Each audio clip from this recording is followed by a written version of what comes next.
सब पापस्य अकरणं कुशलस्य उपसंपदा सच्चित्त परियोदपणं एतं बुद्धान शासनं.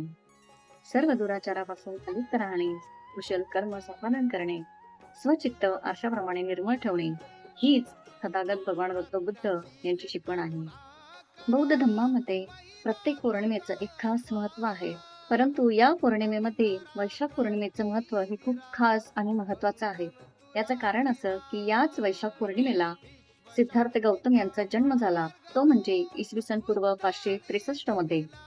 त्यानंतर दुसरी महत्वाची घटना म्हणजे इसवी सन पूर्व 528 मध्ये तथागत भगवान गौतम बुद्ध यांना बोधगया येथे ज्ञानप्राप्ती झाली.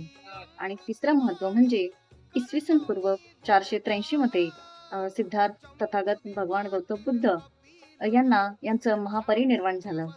त्यामुळे तथागत भगवान गौतम बुद्ध यांच्या जीवनातील या महत्वाच्या घटना याच पौर्णिमेला म्हणजे वैशाख पौर्णिमेला घडल्या आणि म्हणून वैशाख पौर्णिमा ही खास आणि महत्वाची मानली जाते.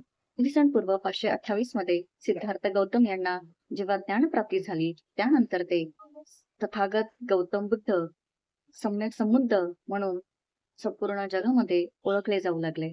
तथागत भगवान गौतम बुद्ध यांनी जे पंचशील सांगितलेले आहे, जे आर्य अष्टांगिक मार्ग सांगितलेले आहेत, ज्या 10 पारमिता सांगितलेल्या आहेत आणि सर्वात महत्वाचा म्हणजे जो मध्यम मार्ग सांगितलेला आहे, तो आपल्याला आपल्या लोकहिताच्या, कल्याणाचा, त्यांना आनंद देणारा आणि सुखाचा असा त्यांनी जो धम्म सांगितलेला आहे. त्यांची शिकवण म्हणजे सदाचार, मैत्री, आपुलकी, प्रेम, अहिंसा आणि सर्वात महत्वाचं म्हणजे सत्सक विवेक बुद्धी या सर्वांचा मिळून जो मनुष्य म्हणून आपला जो सर्वांगीण विकास होणार आहे, तीच म्हणजे तथागत भगवान गौतम बुद्ध यांची दिलेली ही शिकवण आहे. आज आपण बघत आहोत की जगामध्ये युद्धासारखी परिस्थिती निर्माण झालेली आहे. माणसांमध्ये क्रोध भावना निर्माण झालेली आहे आणि या नैराश्यातून ते हिंसेसाठी प्रवृत्त होत आहेत. सर्व गोष्टींमुळे मनुष्याच्या विकासामध्ये विनाश होताना आपण सर्व बघत आहोत. त्यामुळे या सर्व गोष्टींवर जर मात करायची असेल आणि आपल्याला एक माणूस म्हणून जर आपला विकास करायचा असेल, तर आपल्यामध्ये प्रगती करायची असेल, तर 2500 वर्षापूर्वी जो मध्यम मार्ग आपल्याला तथागत भगवान गौतम बुद्ध यांनी जो सांगितला आहे, त्याचा अवलंब करूया आणि आपला मानवहिताचा जो मार्ग आहे, तो अधिक सुखकर बनवूया.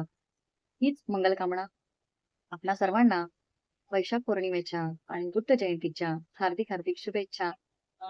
नमो बुद्धाय.